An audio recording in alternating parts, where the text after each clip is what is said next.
Shalom. Terima kasih, sampai ketemu lagi.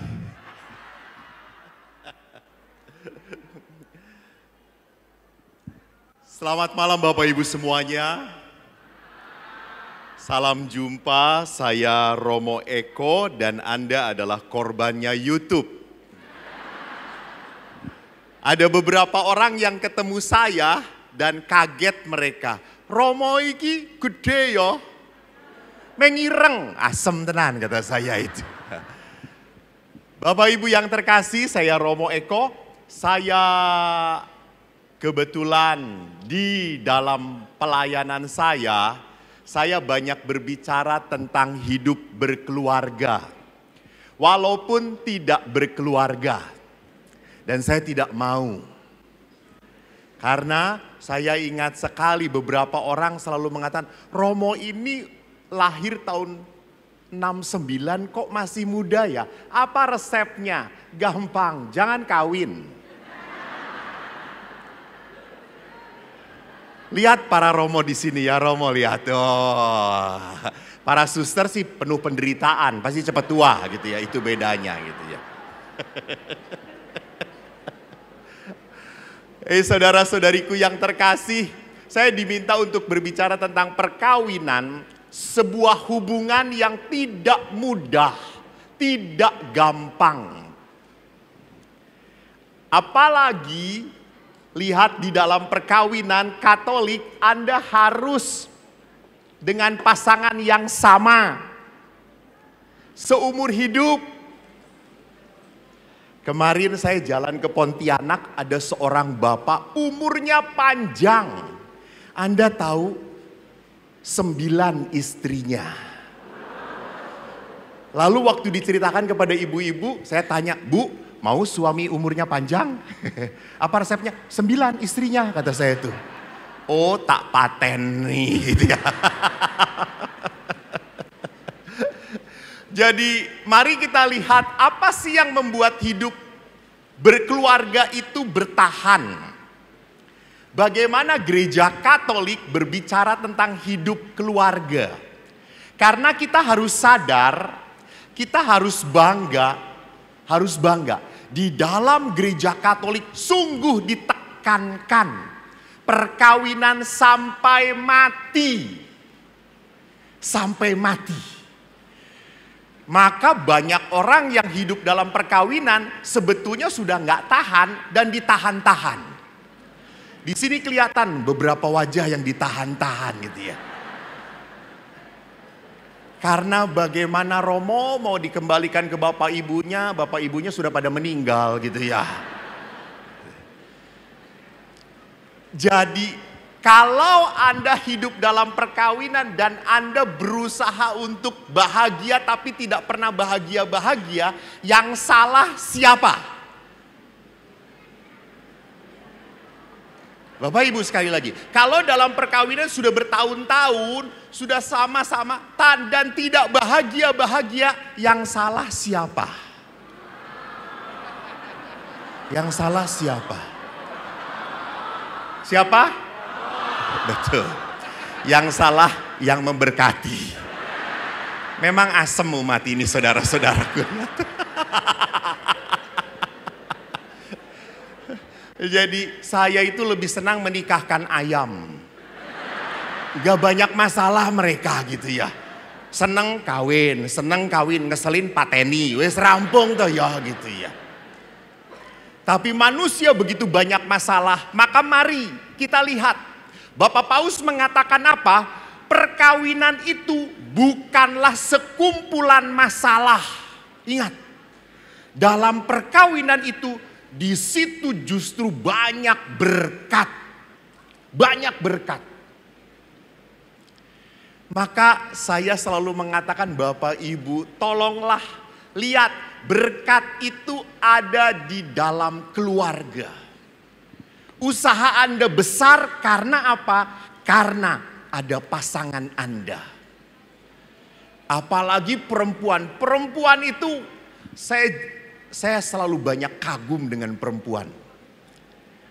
Perempuan itu tidak pernah berkata, udah selesai. Enggak, Laki-laki yang mudah putus asa. Raisa.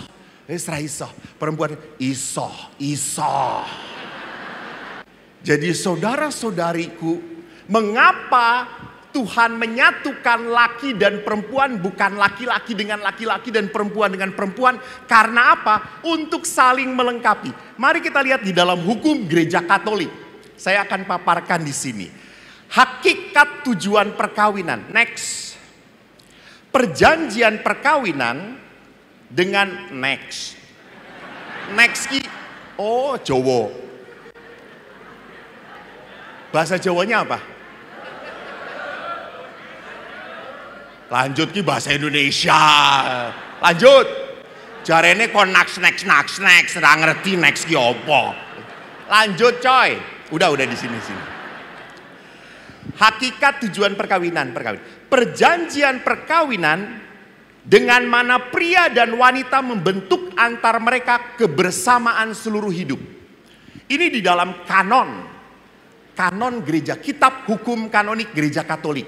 Bahwa perkawinan itu kebersamaan seluruh hidup.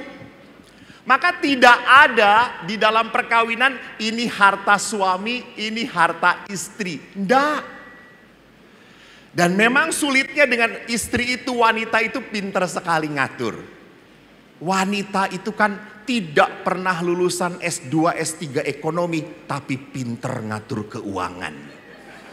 Suami itu hanya ngatur, nih mah, si maminya pintar gitu ya. Ini untuk bulanan, ini untuk listrik, ini untuk anak sekolah, ini untuk lipstik. Ya, nyoh gitu ya.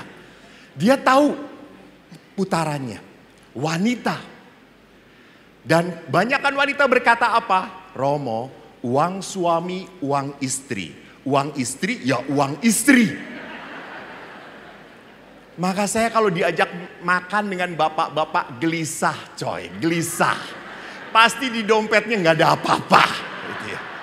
Wong saya pernah ditraktir sama bapak-bapak Romo. Makan sate. Setelah makan sate semua bapak-bapak, kita sate kambing, yes. Habis main badminton. Setelah itu, kowe sing bayar, aku ora nggo duit. Kowe ora nggo duit, lah kowe ora. Gitu. Terus Romo ada nggak? Terus saya ngomong, saya baru tadi misa ada kolekte, ya udah pakai uang kolekte dulu Romo gitu. Itu sate kambing yang paling tidak halal yang baru saya makan saudara-saudaraku. Dari uang kolekte gitu ya.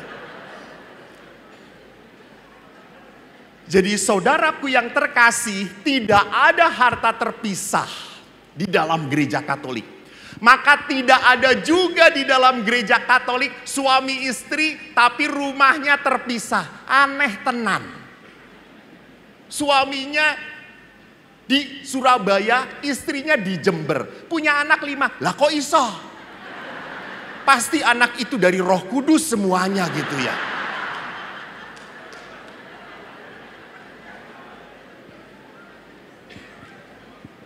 Jadi kebersamaan itu bukan berarti kita sudah kawin. Yang penting kan kita cari uangnya. No. Uang itu berkat. Ingat, uang itu berkat.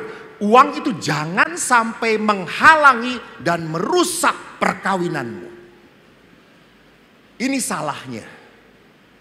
Sering kali kita memburu uang. Tuh saya tuh suka sedih dengan bapak-bapak sekarang itu. Mungkin dari dulunya karena tidak punya gitu ya. Usaha keras lalu berhasil. Setelah berhasil yang menikmati anak-anaknya coy. Jadi bapak ibu ingat. Tujuan kita bukan mencari uang. Betul itu rezeki, betul. Ingat, setan aja bisa memberi rezeki. Betul atau tidak? Bisa. Kuasa jahat aja bisa memberi rezeki, bisa. Maka kita harus pandai.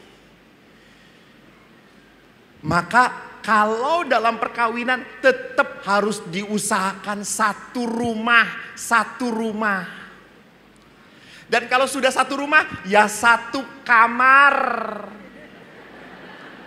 Ingat Bapak Ibu, saya pernah pemberkatan rumah Romo. Lalu pada saat pemberkatan rumah, Romo ini kamar saya, kata istrinya tuh.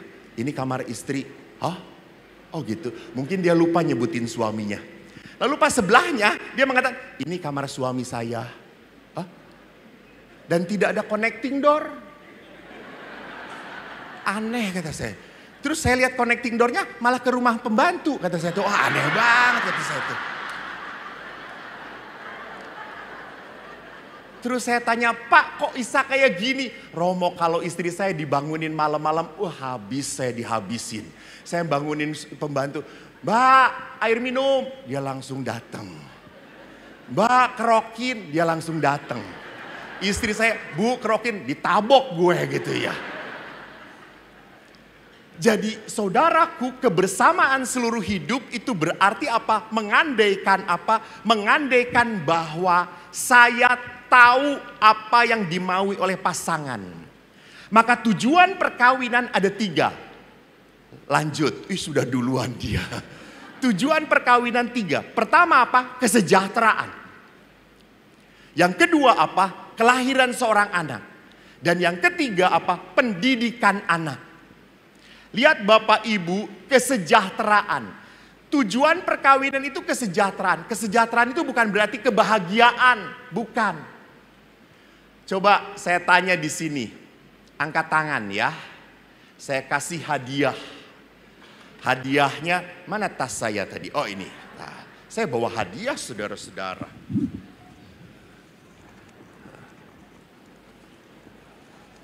Oh saya di dalam sini. Hadiahnya adalah salib walaupun kecil dari Itali, coy, dari Itali. Siapa yang angkat tangan? Saya kasih salib. Belum apa-apa usah angkat tangan, ya Allah. Iki opo? Udah nggak jadi hadiahnya, nanti aja. Saya tanya, siapa selama perkawinan setiap hari dengan pasangan Anda bahagia setiap hari? Hah? Ada nggak?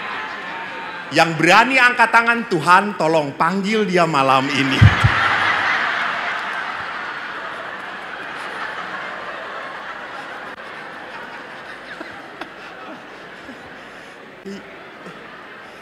Ya enggak mungkin toh ya. Iya, enggak mungkin. Beberapa pasangan juga kalau ngelihat suami udah enak ngelihatnya gitu ya. Tapi kalau ngelihat pastor paroki seperti melihat pangeran. Lihat di sini. Jadi perhatikan Bapak Ibu yang terkasih bahwa kesejahteraan itu bukan kebahagiaan, bukan. Kesejahteraan itu artinya apa?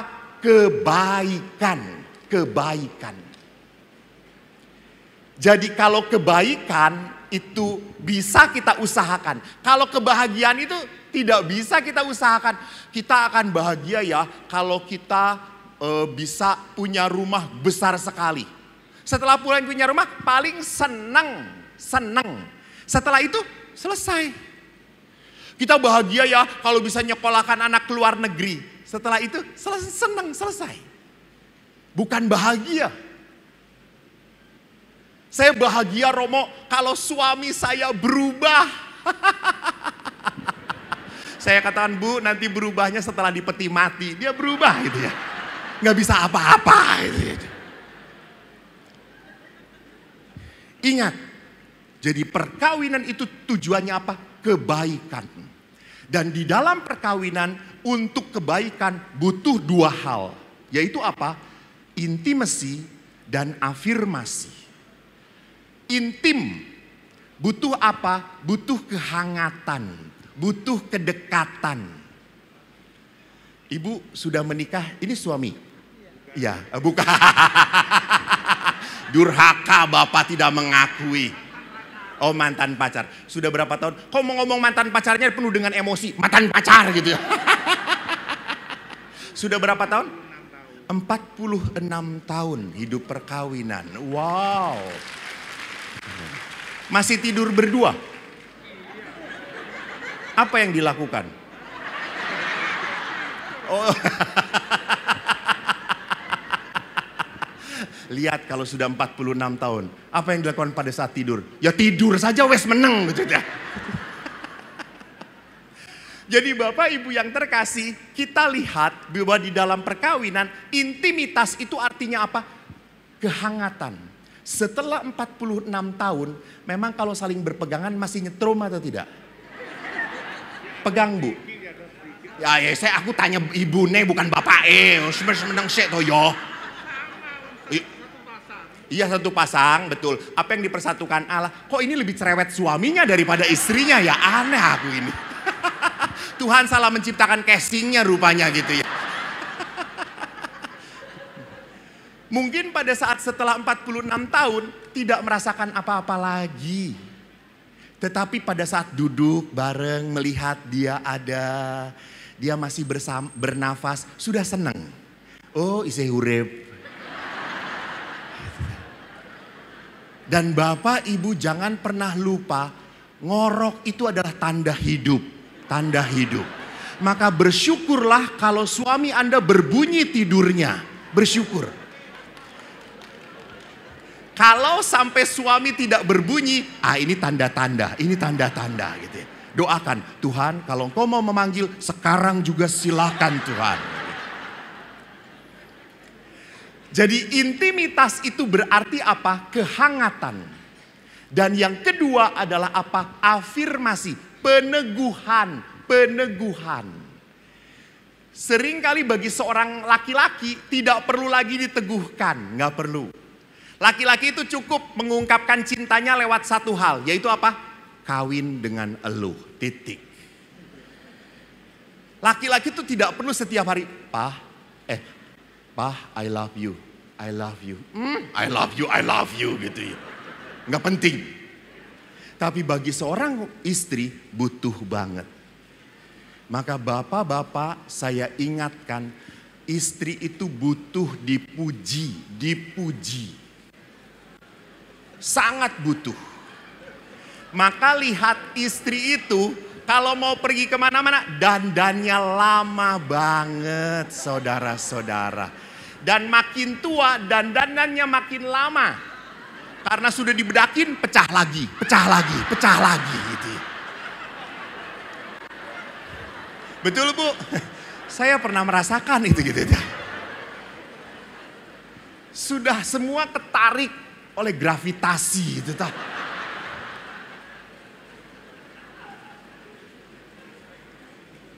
Saya pernah suatu hari diajak oleh pasangan suami istri ke resepsi. Romo kita ikut resepsi, ayo. Terus saya dijemput ya di Pasuruan. Oke, saya dijemput kok oleh bapaknya. Kata saya, loh Pak, ibu mana? Masih dandan Romo. Terus nanti saya jemput Romo terus balik lagi. Kita jemput istri. Oke, kata saya.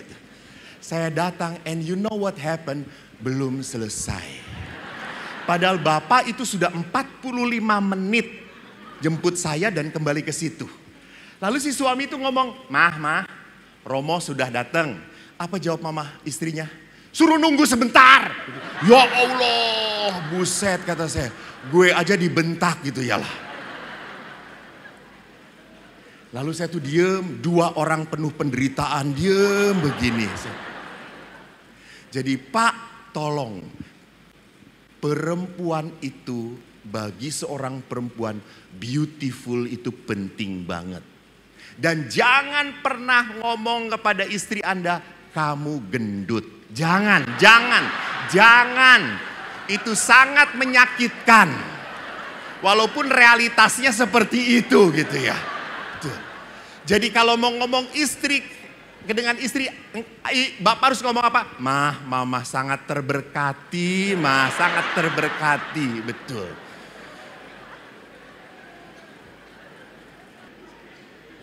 Jadi apa yang saya mau katakan, Bapak Ibu yang terkasih, berikan afirmasi pada pasangan Anda. Puji. Mam, kamu cantik. Walaupun di dalam hati berkata, tapi bohong.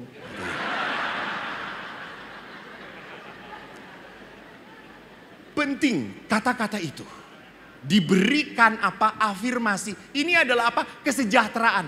Dan yang paling halal memuji pasangan adalah siapa? Kalau bukan pasangannya. Maka para pastor itu Harusnya tidak boleh memuji perempuan. Karena pada saat memuji perempuan, saya jamin perempuan itu akan ngirimin segala yang terbaik ke pasturan. Dan suaminya diberikan makanan yang sudah dihangatkan bertahun-tahun yang lalu. Ini kesejahteraan, ini kesejahteraan. Jadi kesejahteraan itu butuh apa? Kehangatan dan juga butuh apa? Peneguhan, peneguhan. Anda pun istri kepada suami butuh. Kadang-kadang suami pun melakukan hal kecil butuh dipuji. Misalnya ganti bohlam. Kan bohlam itu atau baterai jam. Sudah lama tidak diganti-ganti. Pak, mati. Paling suami, oh. Pak, mati. Oh, itu. Dan kalau suatu hari mengganti, Anda harus tepuk tangan. Hui, my hero, Edan Pak, you are the best gitu ya. Padahal cuma ganti batu jam saudara-saudara. Itu afirmasi, peneguhan.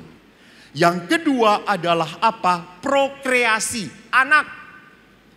Anak itu berkat, tetapi bukan berarti tidak punya anak, tidak ada berkat. Perkawinan tanpa anak pun bisa bahagia. Dan ingat, jangan pernah berpikir bahwa perkawinan yang tidak punya anak adalah perkawinan something wrong. Tuhan menghukum kita. No, no, no, no. Tuhan mau menggunakan Anda dengan cara lain. Saya bertemu dengan pasangan suami istri yang tidak punya anak. Dan apa yang terjadi sekarang? Dia membuat panti asuhan. Dan dia menampung 17 anak yang dibuang oleh orang tuanya. Dan dia mencintai. Itu. Jadi jangan pernah berpikir bahwa tidak punya anak kita tidak diberkati Tuhan. No, no. Tuhan ingin memakai kamu. Dan yang kedua, Anda harus lihat, anak itu bukan milik Anda. Anak itu lahir melalui Anda, tetapi anak itu punyanya Tuhan. Maka kalau punya Tuhan, yang bisa mengatur anak ini adalah Tuhan, bukan orang tuanya. Saya 25 tahun di rumah retret, konsultasi dengan anak-anak. Banyak anak-anak yang sedih. Bapak Ibu, saya itu ditakdirkan oleh Tuhan sebagai anak yang spesial dari 4 bersaudara. Saya anak pertama, laki-laki, kedua laki-laki, 3, 4 perempuan. Dari 4 anak yang paling spesial saya. Karena apa? Satu-satunya yang rankingnya konsisten. 35 dari jumlah murid 37. Adik saya tidak konsisten, bodoh dia. Kadang ranking 2, kadang ranking 3, kadang ranking 1, bodoh dia, gak pernah konsisten dia. Ayah saya selalu mengatakan Eko bodoh, Eko bodoh, Eko bodoh. Memang dibanding 3 adik saya paling bodoh. Saya tidak punya prestasi. Apalagi kalau udah pelajaran matematika, ayah itu mengajar kita. Dan kalau saya ditanya, yang bisa jawab siapa? Adik saya. Saya tuh masih Udah kayak kambing aja kalau diajarin nggak ngerti. Adik saya langsung jawab dan lihat adik kamu pinter, kamu bodoh. Saya diem saja. Dan apa yang terjadi? Memang saya terluka dengan ayah. Saya sakit hati dengan ayah. Saya jengkel dengan ayah. Saya sempat berpikir, saya tuh anaknya bukan. Bahkan saya pernah lihat di album foto, adik-adik saya tuh waktu kecil dipangku oleh ayah. Digendong, dinaikin ke atas. Di album itu tidak ada foto saya dengan ayah. Saya sedang digendong oleh tukang beca. Sampai saya ngomong, Bu, ayah saya yang mana? Kata saya tuh. Saya sampai tidak akrab dengan ayah. Maaf, saking tidak akrabnya, saya pernah mengolah hidup saya, suruh membayangkan ayah meninggal, saya tidak menangis. Saya berkata, oh ya sudah, selamat jalan. Saya tidak intim dengan ayah. Sakit hati. Tapi saudaraku yang terkasih, sampai suatu saat saya minta jadi Romo pun ayah sampai berkata, kamu bodoh jadi Romo. Aduh jangan ngisin-ngisini Katolik. Ngisin-ngisini kata bapak itu. Lalu Eko berkata, enggak, Eko pokoknya mau jadi Romo. Tapi kamu bodoh, biarin. Nanti kalau sudah jadi Romo khusus untuk orang-orang bodoh, kata saya. Dan rupanya Tuhan mendengar saya, saudara-saudara. Saya tidak mengatakan Anda bodoh loh, tidak mengatakan.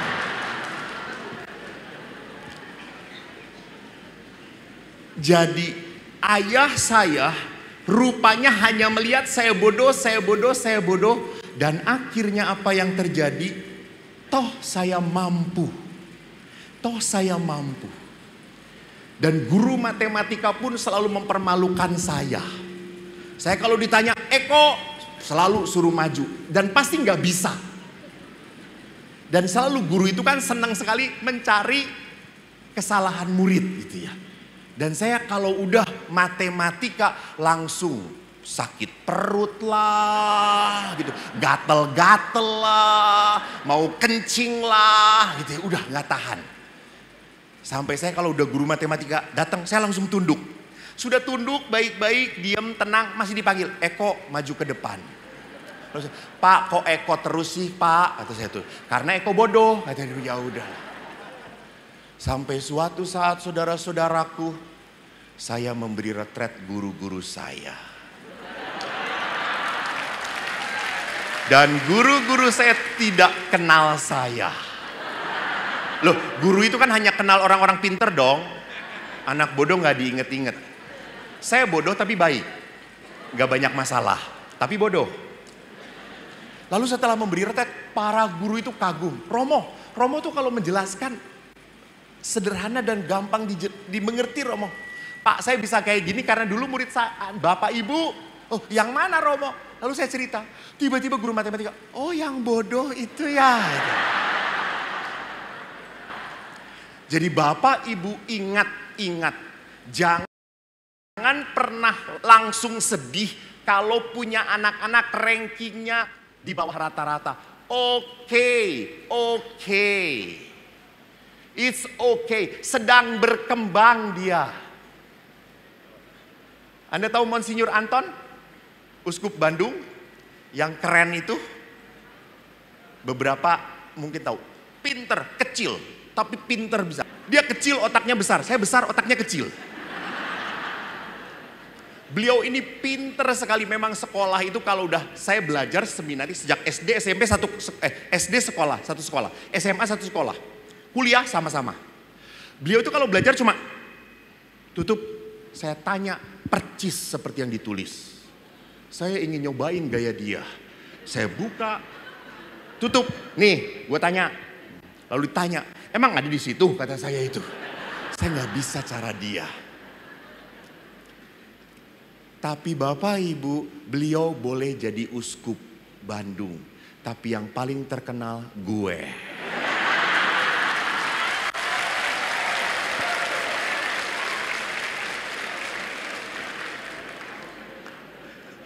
Pernah saya bisa dengan beliau, lalu Bapak Uskup itu berkata, kamu yang khotbah kok. Enggak lah Monsinyur, kata saya itu yang terhormat Monsinyur, walaupun teman gitu. Enggak kamu. Kenapa enggak Monsinyur? Kalau kamu khotbah itu sederhana, untuk blow on pada dimengerti kok, ya udah.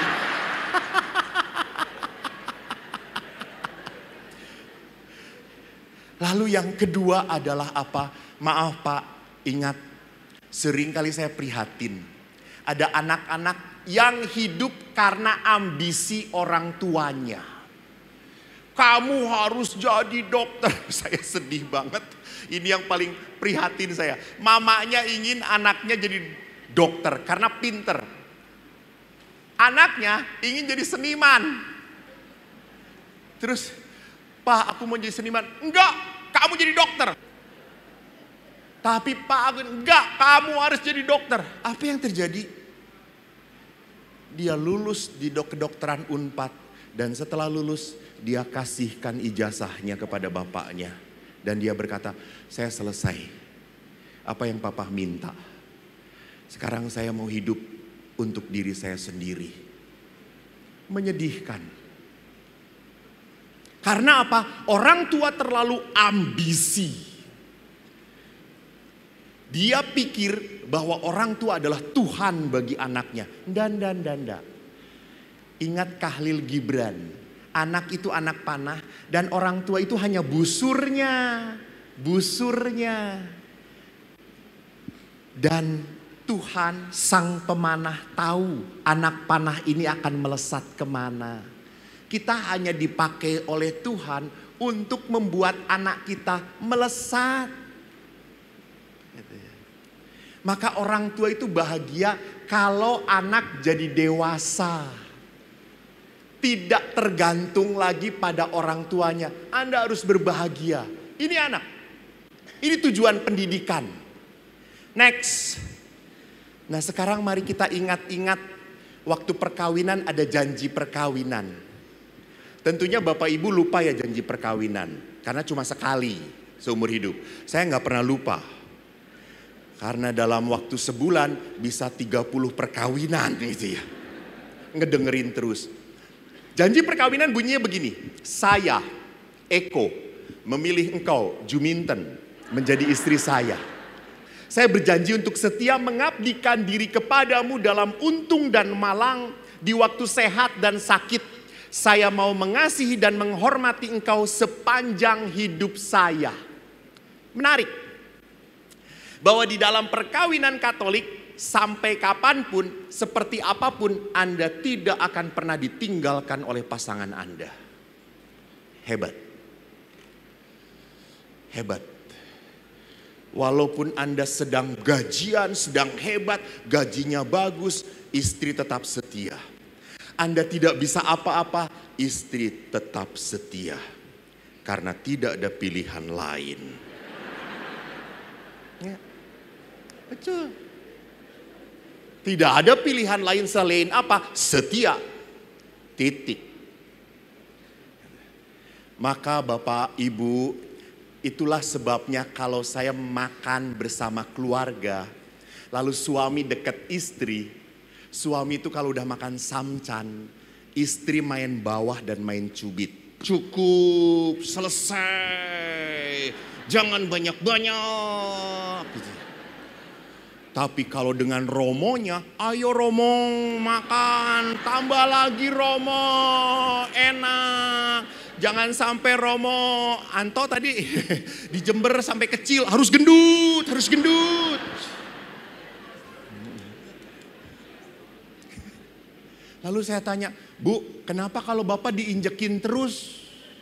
Romo, kalau sakit siapa yang ngurus? Saya yang capek, saya yang ngurus. Gitu. Terus lah kalau saya bagaimana? Ah, terserah Romo gitu ya. Oh asem tenan kata saya itu. Jadi Romo kita punya nasib buruk Romo ya. Harus ngurus diri sendiri. Jadi lihat di sini bahwa di dalam perkawinan tidak ada untung, tidak ada malang yang bisa atau sehat atau sakit yang bisa memutuskan hubungan perkawinan. Maka next. Kasih suami istri itu bercirikan apa? Fisik dan spiritual. Next. Apa maksudnya? Bahwa di dalam perkawinan kehadiran Tuhan dapat dirasakan dalam pribadi pasangan. Kalau Tuhan mencintai, cinta Allah itu jelas dalam diri pasangan, dalam diri pasangan. Jadi saya suka ngomong, Bapak Ibu jangan sampai Anda rajin pelayanan tetapi jarang bertemu dengan pasangan, dosa Anda. Kenapa? Karena pelayanan Anda adalah pelarian. Hati-hati. Jengkel melihat suami yang di rumah.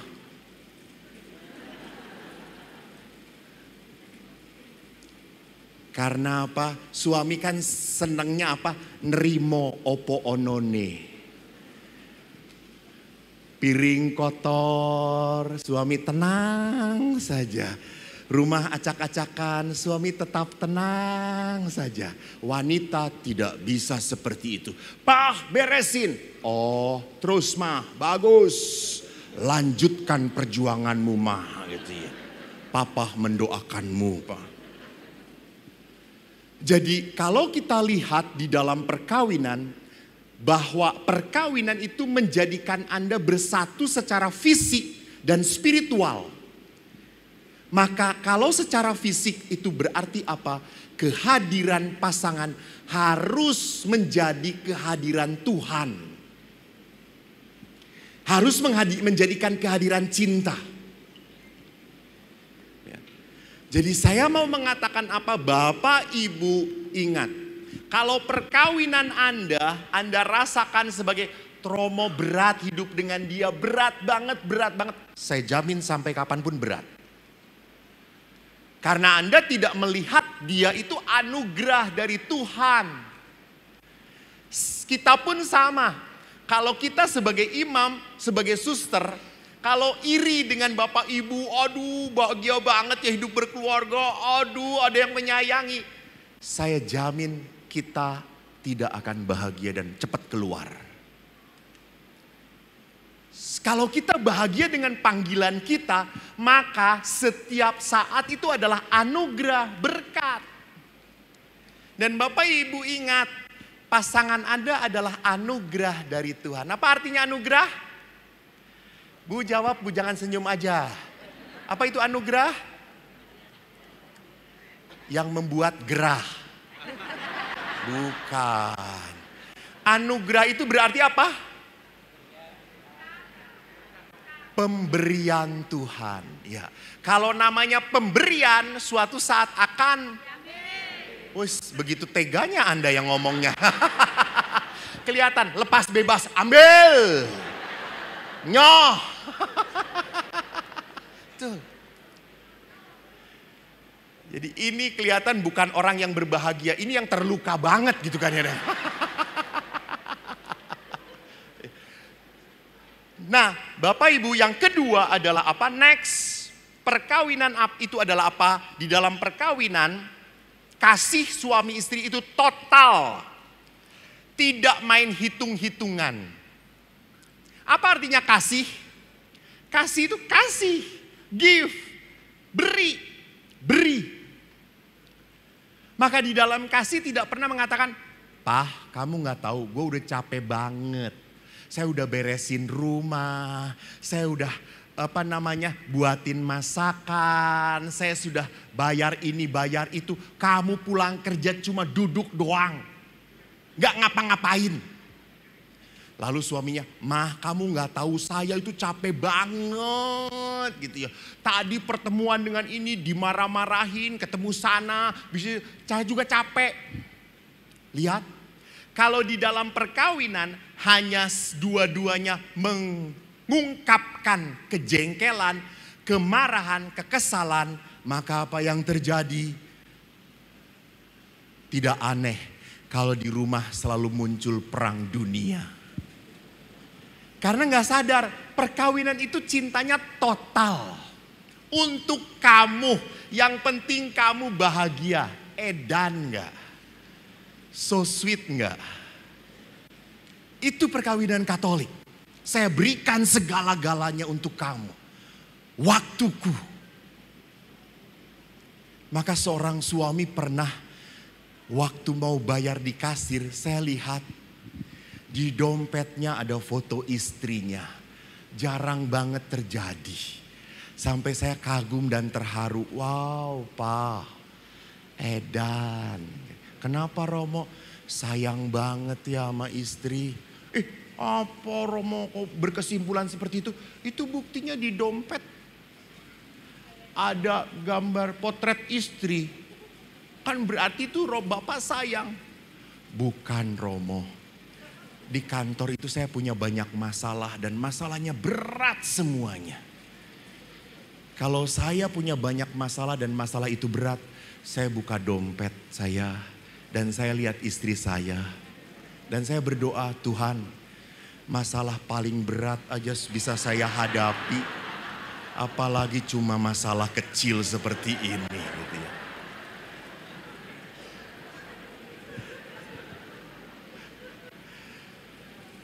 Jadi rupanya istri itu kekuatan saudara-saudara, betul. Bapak boleh kepala keluarga, istri leher keluarga gitu ya. Kepala gak bisa nengok kalau leher gak nengok. Saya bergaul dengan pemain-pemain Harley yang tatoan. Harimau lah, ular lah gitu. Tapi kalau dengan istrinya, tatar Harley kan brum, brum, brum. Lalu istrinya, mau kemana? Mau jalan? Enggak. Itu harimau jadi kucing. Dan naga jadi cacing, saudara-saudara. Kalahlah. Saya pernah bicara di kepolisian gitu kan, yang bintang 2 gitu ya. Semua anak buahnya, lapor dan, siap dan gitu ya. Terus Bapak hebat ya. Terus bapaknya berkata, hanya di sini saja Romo. Kenapa Pak? Di rumah saya kalah, ada bintang 3 Romo.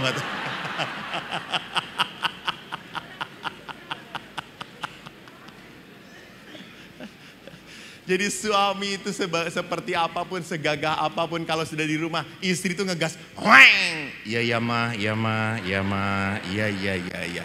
Sudahlah gitu ya. Maka saya pernah sedih Bapak Ibu, sedih banget. Saya kan kalau menikahkan orang ada yang namanya kanonik. Kalau kanonik sendiri-sendiri lalu bareng. Lalu kalau udah kanonik itu kan calonnya semangat sekali. Lalu saya tanya, nanti kalau pas menikah ada masalah kamu berkelahi, siapa yang harus minta maaf? Anda tahu hampir semua perempuannya nunjuk pada laki-laki. Dan semua laki-laki. Terus saya tanya, kenapa kamu sampai seperti itu? Ya memang selalu laki-laki yang salah. Lalu laki-laki kenapanya? Memang ditakdirkan harus salah Romo gitu. Saya harus minta maaf duluan. Betul para ibu? Ini di Jember mau dikasih rekoleksi sama Bapak Paus juga tetap tidak akan bertobat kayak gini sih.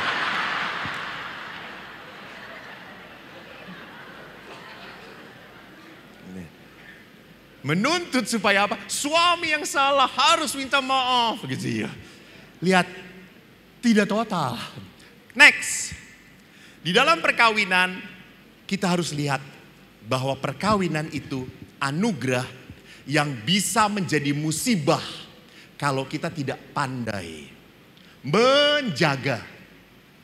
Tetapi perkawinan itu bisa menjadi anugerah terindah kalau kita bisa menjaga. Jadi hati-hati, saya sebagai imam pun harus tahu diri. Tahu diri. Saya harus ada batas. Karena orang kalau sudah konsultasi, menangis-nangis, terlibat, minta dipeluk. Oh no, kata saya. Kenapa Romo? Nanti saya ketagihan. Loh, saya harus tahu diri. Saya harus tahu diri.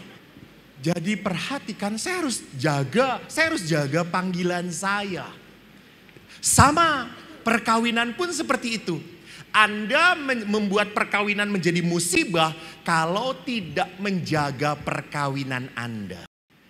Jangan berkata, Tuhan kuatkan aku untuk melawan godaan ini. Tiap hari godaan itu dijaga terus. Dirawat terus, ya mati. Yang gak tahan. Jangan pernah melawan godaan. Setan pinter. Jadi kalau perkawinan itu memang bisa hidup karena dijaga oleh saya, maka saya ingat sekali ada sebuah pepatah yang bagus sekali. Next.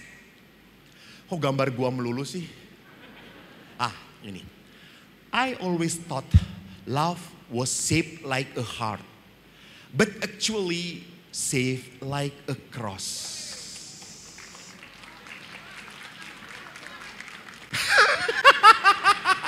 Asli. Baru sekarang seminar umat langsung ngomong, artinya?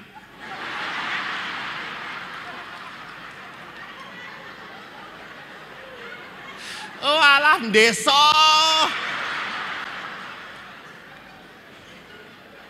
Tak kandani ya. Beda Inggrisnya. Saya berpikir cinta itu seperti sebuah hati yang selalu indah, berseri, seperti matahari bersinar. Tetapi sesungguhnya cinta itu adalah apa? Penderitaan. Maka yang mau jatuh cinta dan menikah, Anda siap menderita. Kok kowe pinter tenan ya Le? Kelihatan banyak penderitaannya saudara-saudara.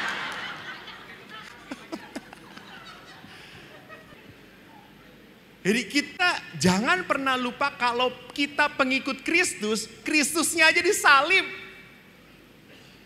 Maka jangan pernah berdoa, Tuhan tolong supaya saya itu hidupnya bahagia, nggak banyak masalah, nggak banyak penderitaan.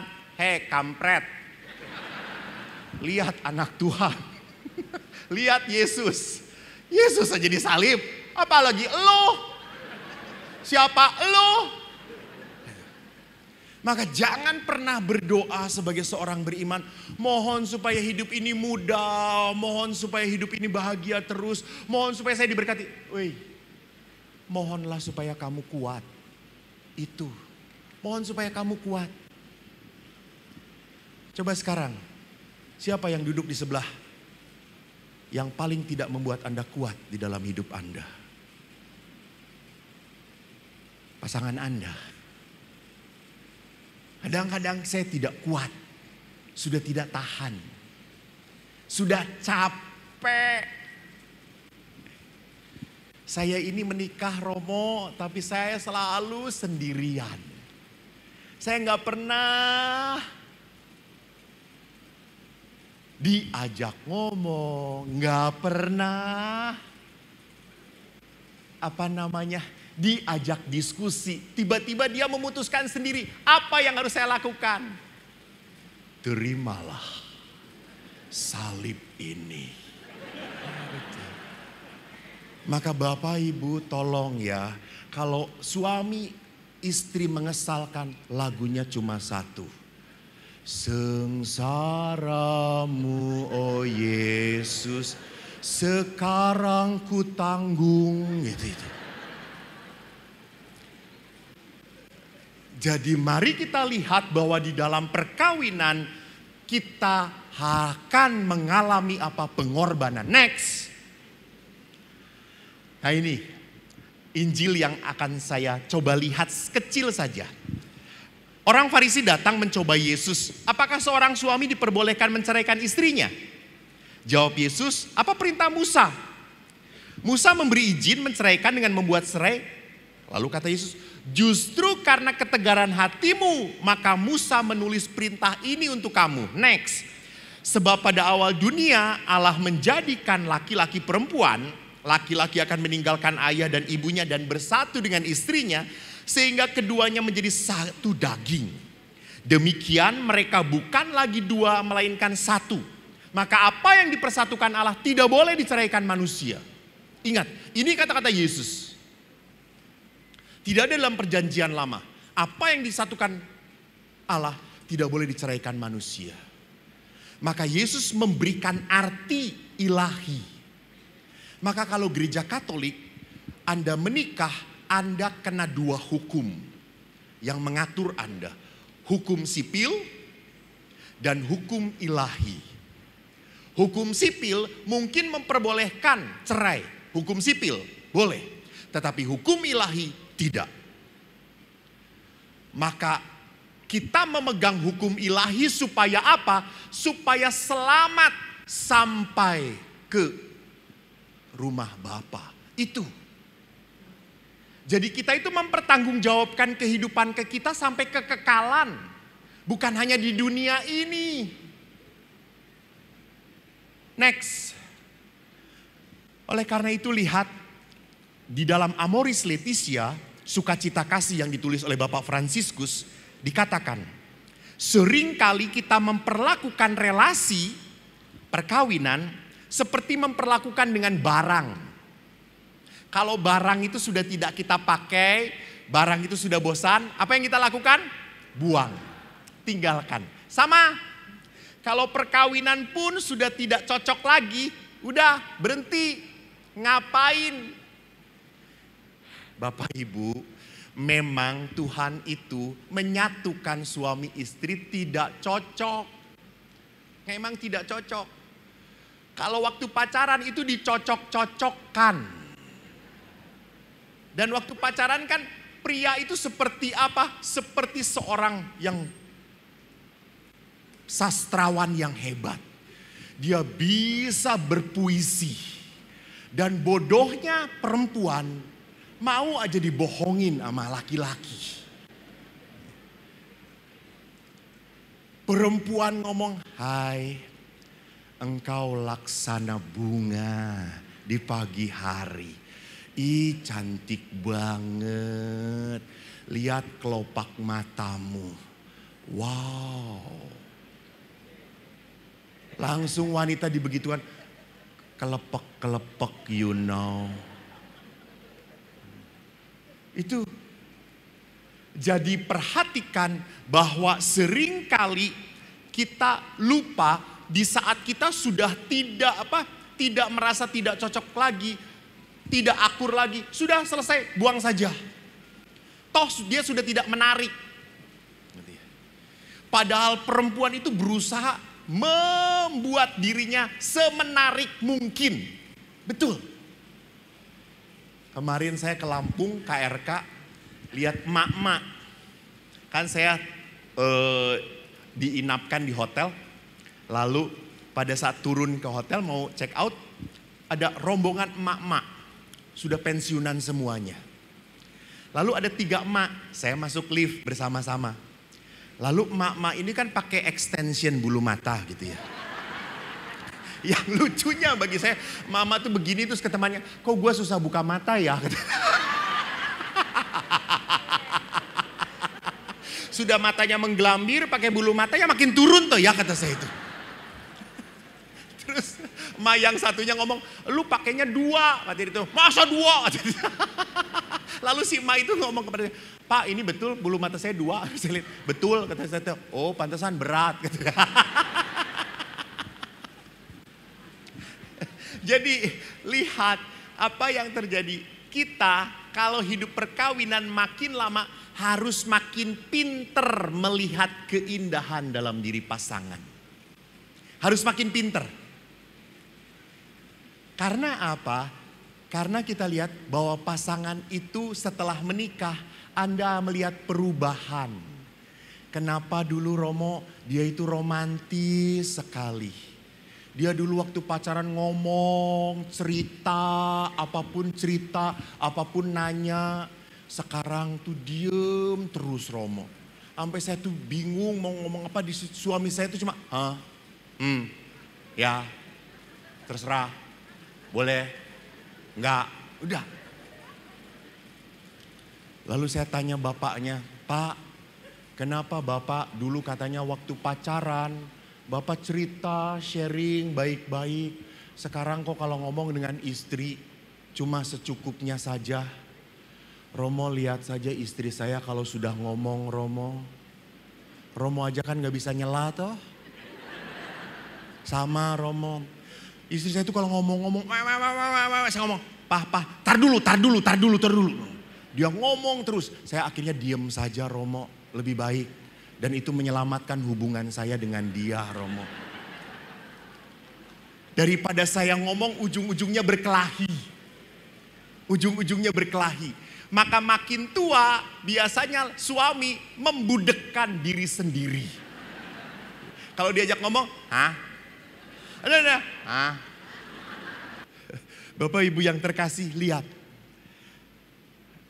Menyedihkan. Apalagi perkawinan sekarang.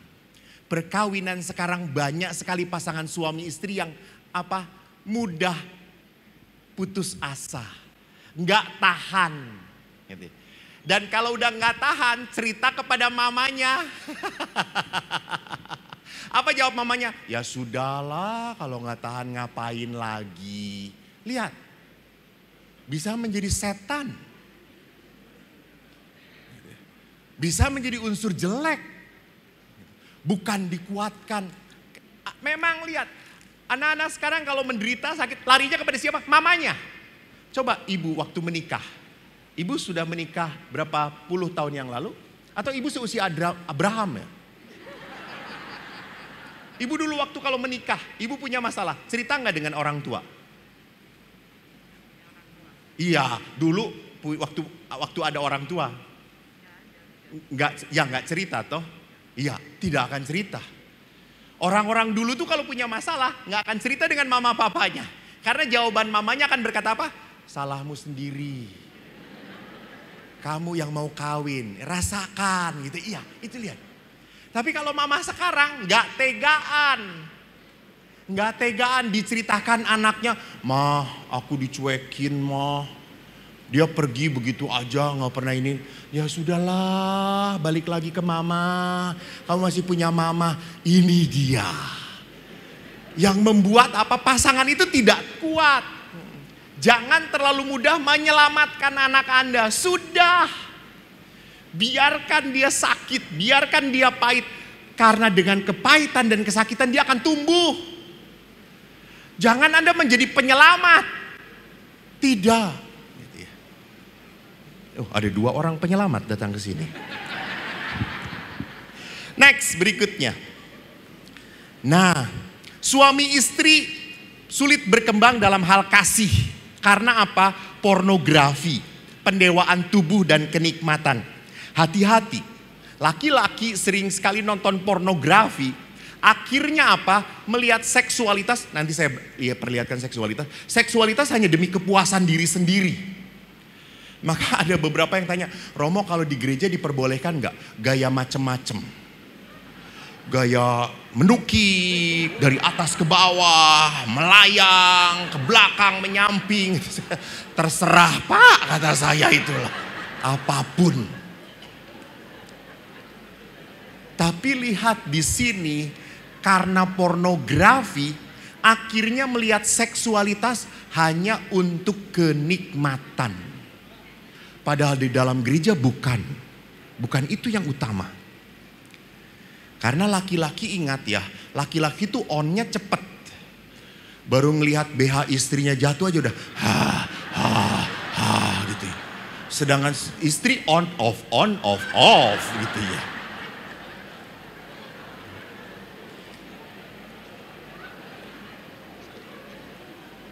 Jadi perhatikan di sini, lihat bahwa di dalam perkawinan kita harus lihat bahwa pornografi, pendewaan tubuh itu adalah sesuatu yang merusak.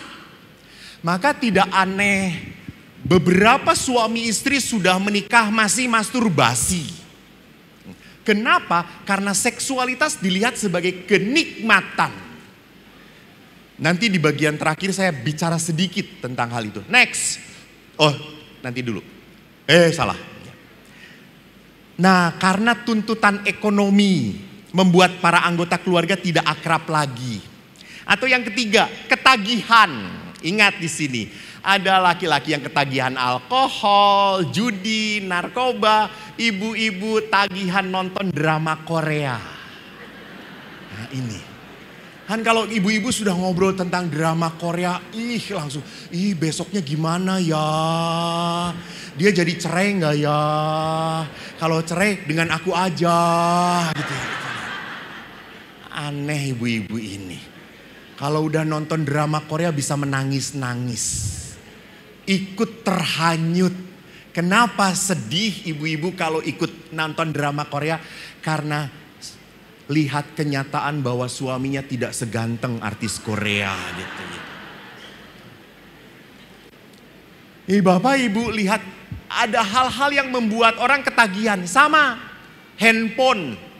Akhirnya lihat semuanya asik sendiri. Malam-malam juga akhirnya apa? Istri ngobrol dengan para istri. Diskon di mana?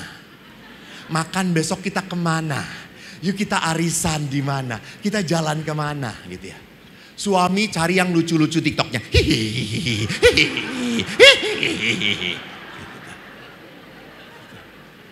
Dua orang gila di ranjang yang sama, saudara-saudara. Semuanya autis masing-masing. Itu. Ini kan pasangan suami istri yang aneh toh ya, gitu ya. Next. Maka Bapak Ibu, bagaimana kita memahami konflik? Lihat di sini. Ada sebuah penelitian yang bagus sekali. Next. Kalau Bapak Ibu lihat next. Nah ini cukup. Ada sebuah penelitian yang memperlihatkan apa sih yang menjadikan konflik terbesar dalam pasangan suami istri. Ekonomi, anak-anak, lain-lain, orang ketiga, pribadi pasangan. Rupanya yang menempati porsi tertinggi 35% ke atas adalah apa? Pribadi pasangan yang berubah. Jadi yang dulu waktu pacaran idealnya gue, sekarang setelah menikah, Tuhan sudah tidak kuat aku. Angkat dia ke surga sekarang ini juga. Gitu ya. Ibu bapak ingat ya, istri itu jadi seperti itu karena kawin dengan Anda. Ingat itu. Dan suami jadi seperti itu karena kawin dengan wanita seperti ini. Gitu ya. Jadi kalau dikatakan, mah kenapa kamu tuh makin jelek ya tiap hari? Ya karena kawin dengan elu. Ke salonnya yang murah. Coba kalau saya kawin dengan yang punya ini. Touchingnya aja sekali touching jutaan gitu ya. Maka bisa aduhai. Dan yang menarik adalah saya melihat penelitian baru kemarin 2021. Ada kasus menikah 1,74 juta pernikahan. 1,74 juta. Dan bercerai 2021 kurang lebih ada 447 pasangan. Itu berarti 25% dari perkawinan cerai. Dan Bapak Ibu, siapa yang menggugat cerai paling banyak? Siapa? Siapa? You right. Betul, you right. Karena selalu yang merasakan keluarga tidak beres adalah istri. Sedangkan suami fine-fine saja. Jadi selalu yang punya masalah itu Romo, suami saya begini. Suami kalau ditanya, oke. Kenapa suami tidak punya masalah? Karena suami adalah sumber masalah dari perkawinan itu.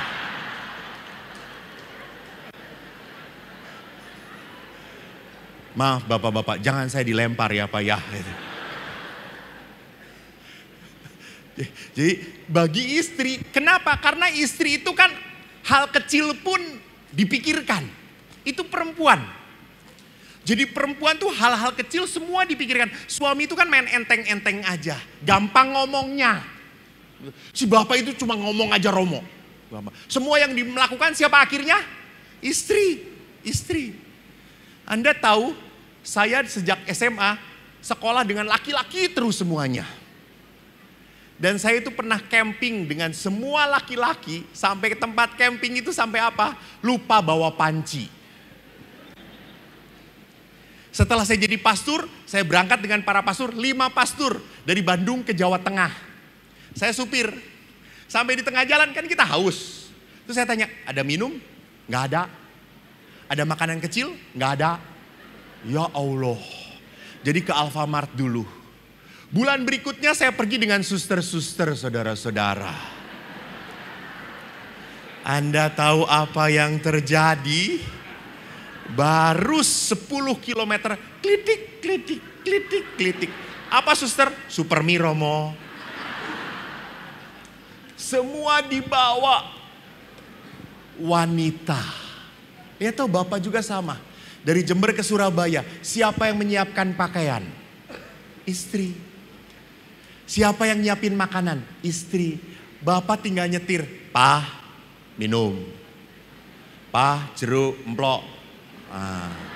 Semua sudah dikupas saudara-saudara. Bersih, tinggal ngemplok. Saya nyupirin dengan Romo, jeruk. Dikasih jeruk-jeruknya, ini jeruk gitu ya. Buset kata saya itu, ini lihat laki-laki. Laki-laki saudara-saudaraku. Maka saya suka ketar-ketir kalau saya pergi keluar kota yang menjemput laki-laki, Allah. Anda tahu mobilnya bagus, kosong saudara-saudara. Ya ampun, puasa pantang deh. Laki-laki. Jadi di sini kita harus lihat bahwa apa? Bahwa istri banyak menggugat cerai karena apa? Melihat banyak masalah. Sedangkan suami oke lah, kayak gitu oke lah, ndak apa-apalah. Bagi istri itu apa-apa. Nah, itu. Karena bahasanya berbeda. Ingat, kalau istri punya masalah, apa yang harus dilakukan? Ngomong. Istri itu nggak bisa nahan diri. Maka sebelum suami tahu, tetangga sudah pada tahu semuanya gitu ya.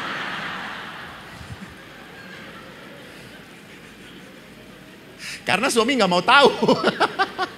Jadi istri tuh ngomong-ngomong. Suami kalau punya masalah, apa cenderungnya? Tarik diri. Suami itu kalau diem, dia tarik diri. Itu berarti sedang punya masalah. Jadi makanya kalau istri ngomong, Pak, ada masalah apa? Ada masalah apa? Ayo cerita, ayo cerita. Nggak akan cerita. Tapi kalau istri nggak perlu disuruh cerita, Anda duduk di sebelahnya saja, langsung Anda langsung selesai, istri pergi.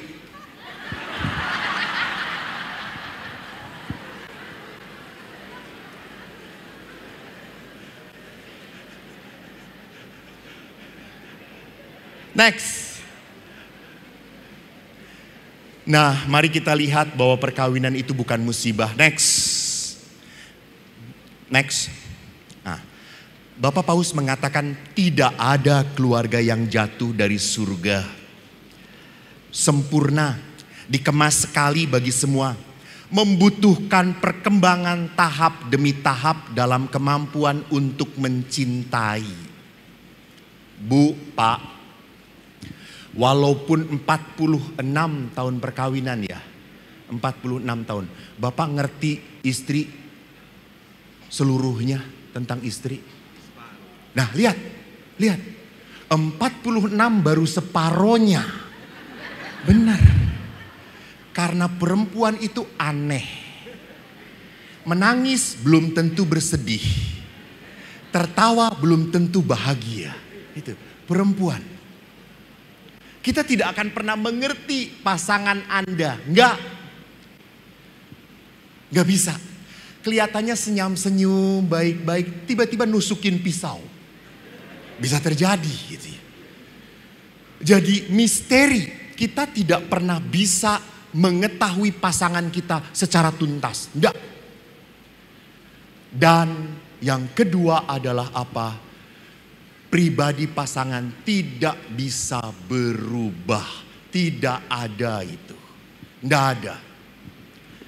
Jadi Romo saya itu berdoa, pernah toh seorang ibu protes dengan saya. Romo, saya bertahun-tahun berdoa supaya suami saya jadi Katolik. Suami jadi Katolik, Romo. Saya berdoa terus menerus siang malam jungkir balik. Setiap ada Romo minta mohon didoakan. Dan setelah 10 tahun tetap suaminya tidak menjadi Katolik. Lalu dia tanya kepada saya, apa yang saya harus lakukan Romo? Terus saya katakan, ibu rubah doa ibu. Ibu yang salah. Ibu ingin merubah suami ibu. Nggak bisa.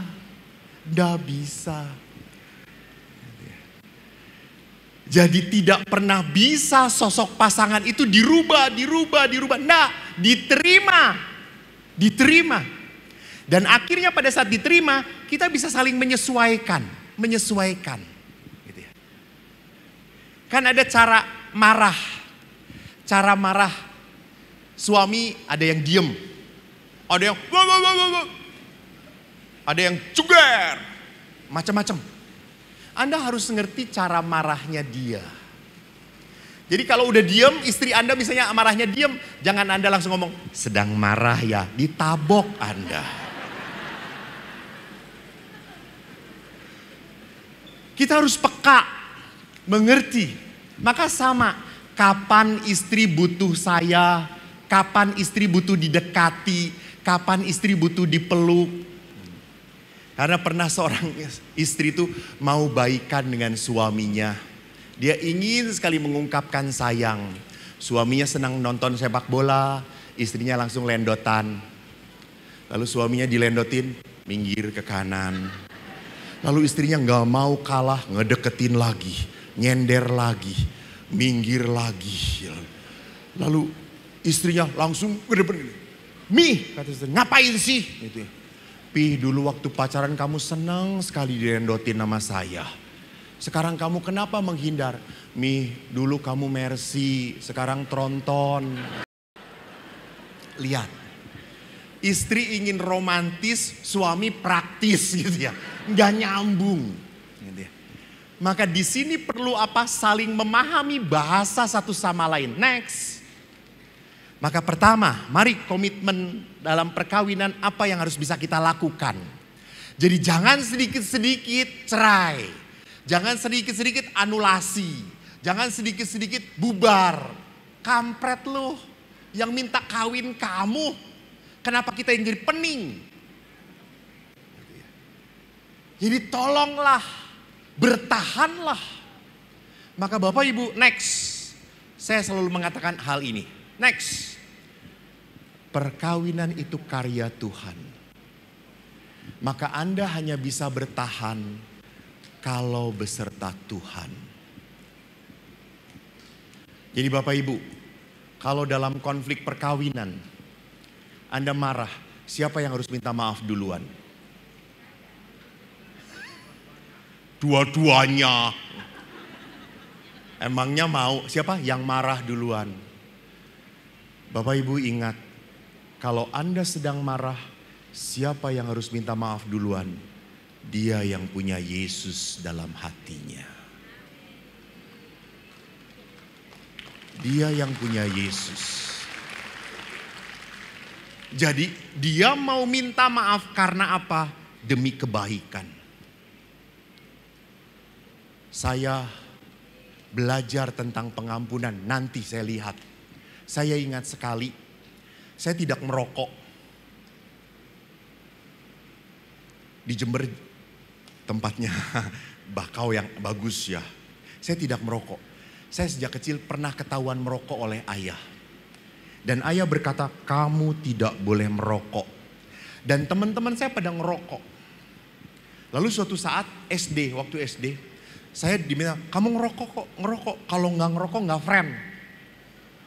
Ya sudah, saya merokok akhirnya. Dan saya merokok cuma 2 hisap, selesai. Ya sudah, kamu teman aku, kita. Saya pulang ke rumah, Anda tahu bau rokok itu kan nempel di baju. Lalu saya pulang ke rumah, saya mau langsung saya cuci. Saya takut ketahuan ayah. Pas saya pulang, ayah sudah pulang dari kantor. Lebih duluan.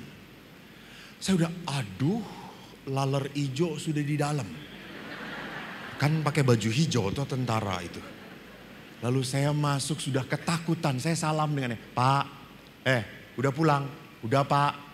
Loh, kok bau rokok ya kok? Iya ya Pak. Jangan-jangan tadi ada tamu Pak. Lalu Bapak ngeliat asbak di ruang tamu bersih. Enggak. Kamu merokok. Enggak masa Eko merokok?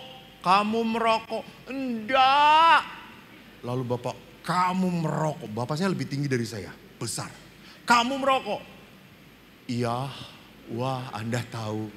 Itu pengakuan yang membawa malapetaka. Saya dihajar habis, pak, ditempeleng. Lalu saya itu tidak pernah boleh. Kalau marah memandang ayah, nggak boleh.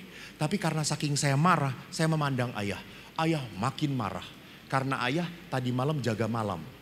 Jadi nggak tidur. Anda tahu sepatunya tentara yang hak tinggi itu dilepas, dilempar dalam jarak 1 meter, pak, percis kena gigi saya, lidah saya pecah dan gigi saya patah. Saya kabur dari rumah. Saya lari. Dan syukur kepada Allah, ayah tidak mencari saya. Karena ayah berpikir punya anak 4. Hilang 1 masih 3. Dan yang hilang yang bodoh, gak apa-apa. Dan sore itu yang cari saya siapa? Ibu. Ibu tuh selalu bela saya. Kalau saya dikatakan bodoh-bodoh oleh ayah, ibu tuh selalu bilang, sini. Walaupun bodoh anak ibu. Dan saya ngomong, saya gak apa-apa ya, bodoh ya bu, ya gak apa-apa. Asal jangan selama-lamanya ya nak ya. Ibu itu sore waktu itu, kok pulang, gak mau. Nanti ayah marah lagi. Karena ayah itu kalau marah bab 1, bab 2, bab 3. Bersambung. Gak selesai. Ya sudah kalau kamu gak mau pulang, kamu di sini, ibu pulang. Ibu pulang, saya ikut dari belakang. Dan saya masih ingat mimik ayah melihat saya. Baju saya berdarah. Saya lihat, ayah itu cuma lihat. Atus kowe, atus. Saya sudah ketakutan. Saya masuk kamar mandi. Di kamar mandi kaget saya sudah ada ember dengan air hangat. Dan baju ganti saya sudah di situ. Lalu saya berkata, setelah mandi dihajar, kata saya itu. Maka pas mandi saya berkata, aku kuat. Saya mandi. Saya sudah siap-siapkan jiwa, raga dan rohani saya. Dalam nama Yesus kuat, kata saya itu. Saya keluar, ayah itu sudah di depan pintu. Dan di depan pintu rumah kami kecil. Langsung tempat makan. Ayah berkata, lungguh. Lalu setelah saya duduk, saya diem. Ayah berikan sup untuk saya. Makan. Saya makan sup, diem. Ayah diam, percis di depan saya hanya melihat. Setelah sup itu habis setengah, ayah tepuk tangan saya dan berkata, kok.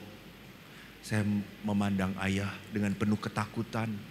Ayah berkata, kok ayah minta maaf ya. Ayah memukul terlalu keras. Aku minta maaf. Anda tahu, semua sakit itu hilang dari tubuh saya.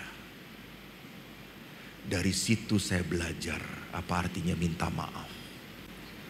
Dan saya tahu kenapa ayah bisa seperti itu. Walaupun keras, beliau rendah hati. Karena ayah pendoa yang baik. Maka Bapak Ibu, perkawinan hanya akan kuat kalau Anda berdoa.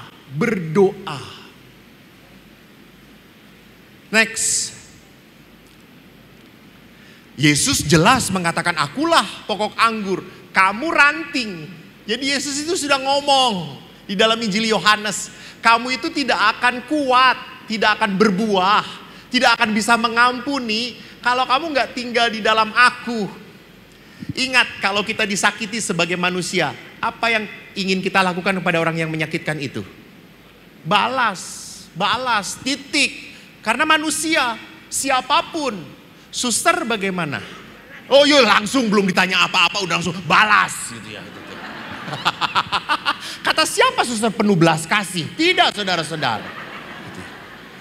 Suster itu berbelas kasih kalau tinggal di dalam Tuhan. Sama. Orang itu hanya bisa mengampuni kalau dia menetap dalam Tuhan. Karena Tuhan yang punya pengampunan. Kita bisa dikuatkan oleh Tuhan. Jadi Bapak Ibu yang terkasih, ingat, hanya Tuhan. And next, Bapak Paus ngomong bagus banget. The family that prays together, stay together. Apa nih artine? Ra ngerti toh? Keluarga yang berdoa bersama akan bertahan hidup bersama-sama. Bapak Ibu ingat, hidup perkawinan itu berat. Maka Anda hanya kuat kalau bersama Tuhan. Jangan dipotret. Ibu-ibu ini senang ngelihat wajah saya jelek sedang mencocok kayak gitu ya. And next. Yang kedua, next. Yang kedua, lihat. Relationship cannot grow without communication. Artinya apa? Kasih tanpa komunikasi itu omong kosong. Anda mencintai pasangan tapi sudah tidak ngomong lagi dengan pasangan, ambil ketut. Ngapusi.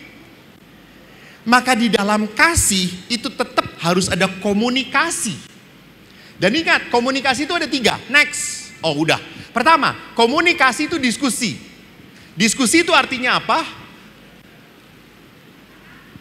Diskusi itu adalah bicara untuk mencari solusi. Itu diskusi. Maka diskusi itu adalah kepala dengan kepala, bicara, ngobrol. Next, yang kedua adalah bahasa apa? Dialog, bahasa hati. Jadi kalau di diskusi itu ada benarnya. Siapa yang benar itu yang masuk akal. Tapi kalau dialog itu mengungkapkan perasaan, maka tidak ada salah. Kalau pasangan Anda tiba-tiba, "Pah, aku capek yo. Kok aku kesel yo. Kok aku jengkel yo." Ya sudah. Anda jangan sebagai suami langsung, "Emangnya saya nggak jengkel ngeliat kamu?" Tenang aja Pak, gitu ya. Jadi kalau istri mengungkapkan saya sedang jengkel, saya sedang marah, sudah Bapak hanya berkata, "Oh jengkel. Yuk kita berdoa yuk Mi." Anda mengerti. Karena istri itu butuhnya bukan untuk cari solusi. Istri Anda tuh pinter banget. Istri Anda itu butuh apa? Untuk didengarkan. Untuk mengeluarkan perasaan dia. Dialog. Dan yang terakhir adalah bahasa apa di dalam perkawinan? Next, seksual. Ingat, seksual itu bukan sensual. Kalau sensual itu berarti apa? Hanya making love. Ingat, perkawinan harus love making. Bukan hanya making love. Kalau making love, sexual intercourse, hubungan kelamin, hanya untuk demi kenikmatan. Sedangkan yang harus dibangun di dalam perkawinan adalah apa? Love making. Suasana di mana dia merasa hangat, intim, dekat. Maka perlu dipegang lagi. Para bapak itu kadang-kadang memegang istrinya kalau di mall saja. Karena takut istrinya belok kiri, belok kanan, sen kiri, sen kanan gitu ya.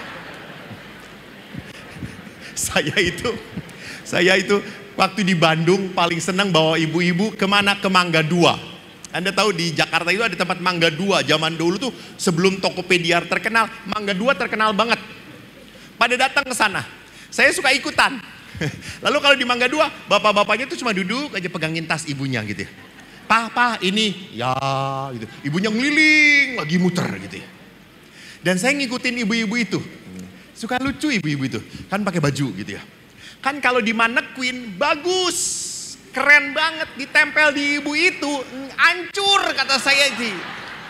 Ibu mannequin kan bagus banget bentuknya. Ibu kan bentuknya gak beraturan kata saya itu. Jangan pakai kayak gitu ya. Maka beberapa ibu itu, "Romo bagus gak? Pas? Enggak." Kata saya tuh. Romo ini gak tahu apa-apa gitu. Lalu dia pakailah karena buatan Mangga 2 toh. Kan murah, meriah, buatan Cina tapi murah, bagus gitu ya. Ingin cari murah, bagus. 2 hari kemudian pembantunya juga pakai yang sama gitu.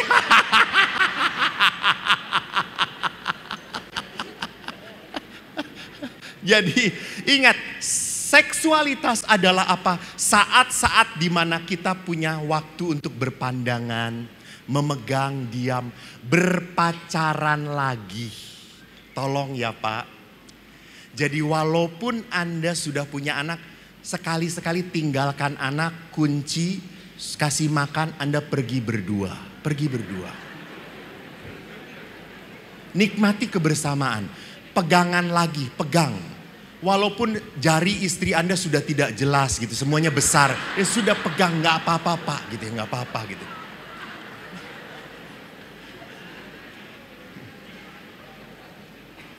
pegangan. Berikan kehangatan. Berikan rasa sayang. Disentuh lagi. Jadi, Pak, nanti tolong malam tidur jangan cuma merem, dipegang pasangannya. Gak tidur. Sebelum tidur dipegang dulu. Rasain gitu, rasain. Oh, istri saya. Saya ingat, Pak.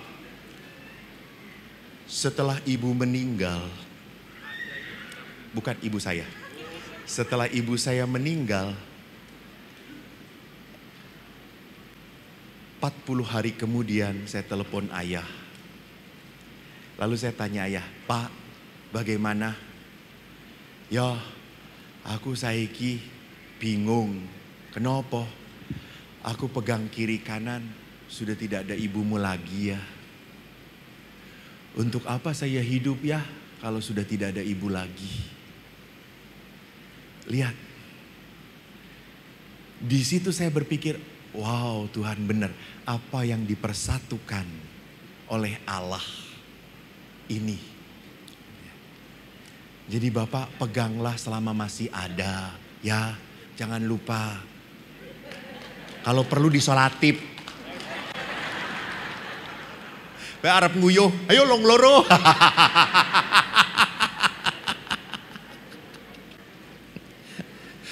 Jadi komunikasi seksual bukan making love tetapi love making.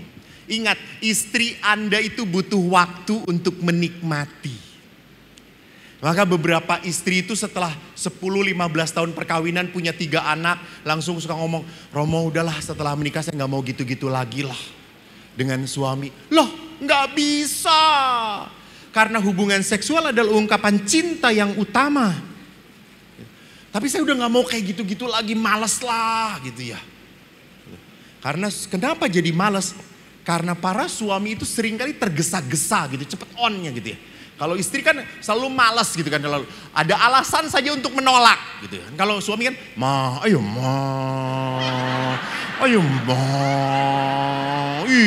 udah lama engkau garing mabur. Lalu istri berkata, Pak sedang ada tamu. Oh yo wish.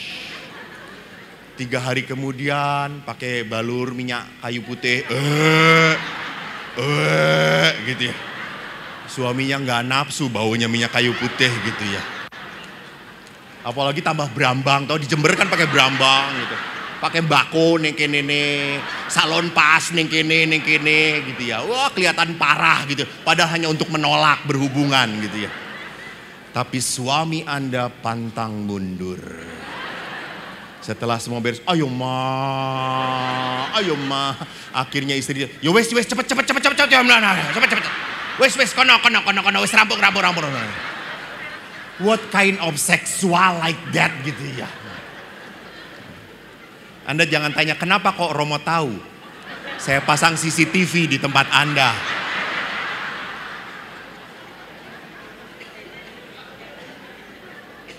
Nanti di rumah ndelok honor.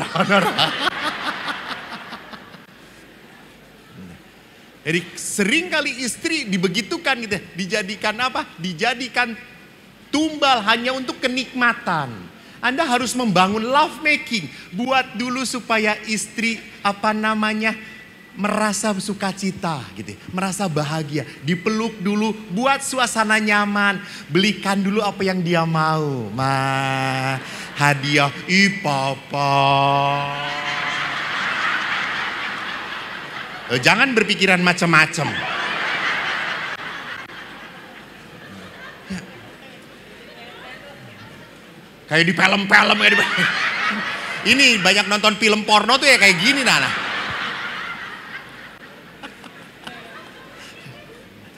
Jadi Bapak Ibu ingat di dalam perkawinan, pada saat Anda pinter mengangkat istri, membuat istri merasa nyaman, hangat, tidak dijadikan objek, maka istri pun akan menyerahkan diri dia. Maka mengapa di dalam gereja dikatakan kepada perkawinan-perkawinan yang masih muda, tolong di dalam hubungan perkawinan berdoa dulu, berdoa. Tapi jangan kayak teman saya, dia sebelum making love, rosario.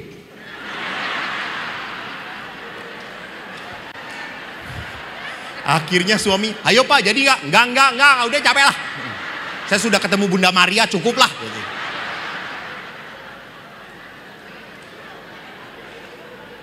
Doa singkat saja gitu ya, jangan sampai rosario apalagi jalan salib. Itu Pak kita jalan salib. Ini kan masa prapaskah gitu ya. Next, ketiga ini menarik. Bapak Paus Fransiskus waktu pertemuan keluarga sedunia mengatakan bagus. Tidak ada keluarga yang sempurna. Kita tidak punya orang tua yang sempurna. Kita sendiri tidak menikah dengan orang yang sempurna. Kita tidak punya anak-anak yang sempurna. Kita punya keluhan satu sama lain. Anda mengeluh tentang suami, suami pun mengeluh tentang istri. Jangan lupa. Maka pernikahan yang sehat tidak mungkin terjadi tanpa pengampunan. Pengampunan.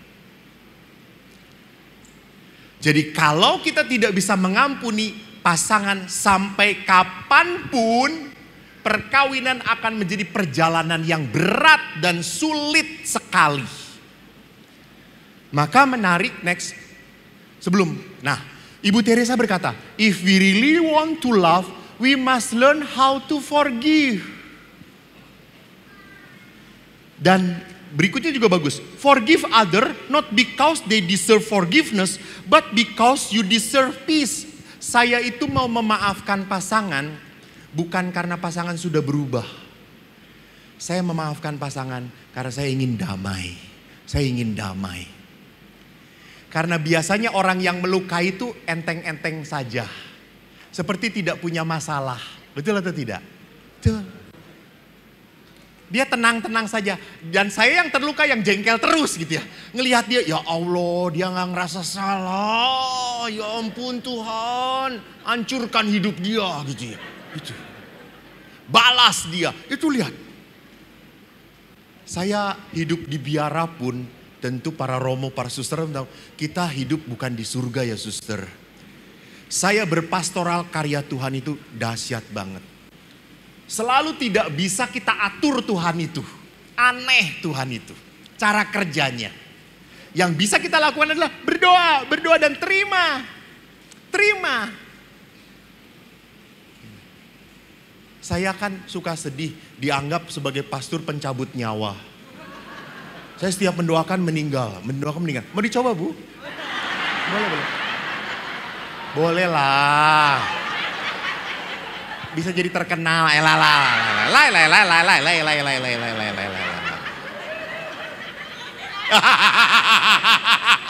Ini. Sedangkan teman saya kalau berdoa, wah sangat penuh dengan karisma. Dia kalau mendoakan orang jadi sembuh. Dia ada orang yang minta jodoh, jadi dapat jodoh. Usahanya laku karena dia terkenal pastor ini. Saya nggak akan nyebutin namanya, nanti diundang ke Jember lagi. Saya kalah pamor saya. Dia adik kelas saya. Saya sampai ngomong kepada Tuhan, Tuhan tolonglah. Saya juga bisa seperti dia dong. Kita sama-sama imam. Saya tahu doanya bareng-bareng. Kenapa kau nggak beri karunia pada saya? Saya mohon begitu. Anda tahu setelah saya doa, tiba-tiba murid saya datang. Romo tolong doakan Oma Romo. Oh siap, kata saya. Ini tanda dari Tuhan ya saudara-saudara. Saya ke rumah sakit, ya Allah di ICU. Dan banyak kabel sana sini. Selang kabel, tit. Waduh, tetapi kan kalau Tuhan mau buat tanda kan harus dari yang hancur lebur toh. Namanya juga Tuhan. Lalu saya selalu nyanyi saya itu. Tak terbatas kuasamu Tuhan, semua dapat kau lakukan. Apa yang kelihatan mustahil bagiku, itu sangat mungkin bagimu Oma dalam nama Yesus sembuh. Ada tahu? Langsung saya sampai mundur teratur saudara-saudara. Alah kok ngene ya gitu. Sampai murid yang manggil saya, Romo kenapa jadi kayak gini? Ya nggak tahu saya juga.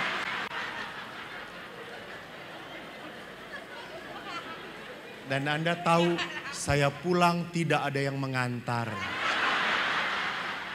Boro-boro ada yang ngasih amplop, nggak ada. Sampai biara saya sedih, saya berdoa di hadapan Tuhan, Tuhan tolonglah. Engkau jangan mempermalukan hambamu gitu ya. Kalau mau dipanggil tuh setelah Eko pulang baru tit. Nah itu bagus kata saya. Jangan pas di depan tit gitu.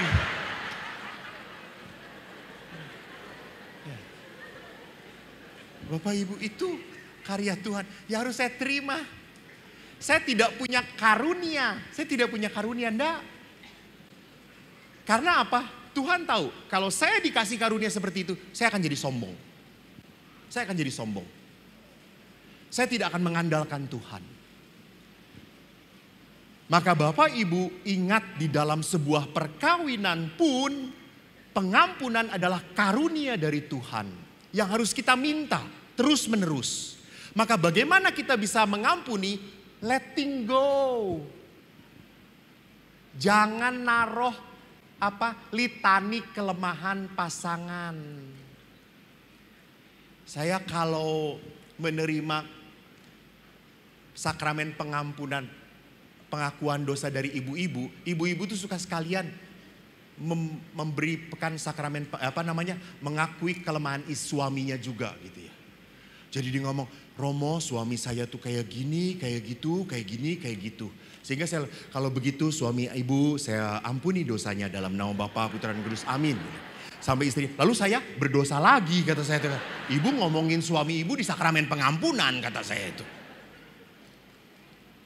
Hei Bapak Ibu ingat, jangan pernah nyimpen kelemahan pasangan Anda. Ingat, Anda pun punya kelemahan. Jelas non? Ya, saya pelototin kalau nggak jelas. Jadi jangan pernah menyimpan. Let go, lepaskan. Karena sakit hati itu disimpan malah membuat kita sakit. Malah membuat kita dongkol. Ingat, kecemasan, kekhawatiran itu bodoh. Kita dilahirkan bukan untuk khawatir dan cemas. Ada bayi lahir ke dunia langsung khawatir. Aduh besok saya jadi apa ya? Sekolah di mana? Dia nggak mikir. Maka manusia itu dilahirkan ke dunia tanpa kecemasan. Tanpa kekhawatiran. Mengapa akhirnya manusia cemas? Karena manusia tidak bisa mengampuni. Tidak berani let go. Ingat. Burung di udara pun dipelihara oleh Tuhan. Apalagi kita.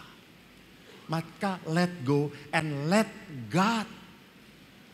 Kalau kita bisa let go, so God bisa masuk. Ingat ya di sini. Ini saya punya botol aqua kosong. Botol aqua penuh. Isinya apa? Air. Terus Bapak datang ke saya, Romo saya punya kopi. Romo pegang apa? Botol aqua. Bisa nggak kopi itu dimasukin ke sini? Bisa, cuma tumpah. Saya bisa menikmati kopinya? Gak bisa.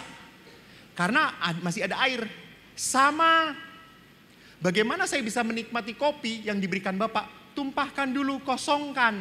So, biarkan kopi masuk dan nikmati. Sama. Anda hanya bisa diberkati oleh Tuhan kalau Anda melepaskan kemarahan, kejengkelan, kepedihan. Berkat masuk. Kenapa kok usaha saya nggak lancar Romo? Kenapa saya selalu punya penderitaan? Kenapa saya selalu sedih? Karena Anda nggak mau let go. Nggak mau melepaskan. Maka Tuhan tidak bisa memberkati. Karena Anda dipenuhi dengan apa? Kemarahan, kejengkelan, kekesalan, kepedihan. Next. Maka Bapak Ibu lihat Syarat mutlak dalam merasakan kebaikan Tuhan adalah apa? Pertobatan. Maka Yesus ngomong apa? Lihat, sampai berapa kali mengampuni? 70 kali 7 kali. Bahkan kalau pasanganmu datang menyesal sampai 7 kali sehari, kamu harus mengampuni dia.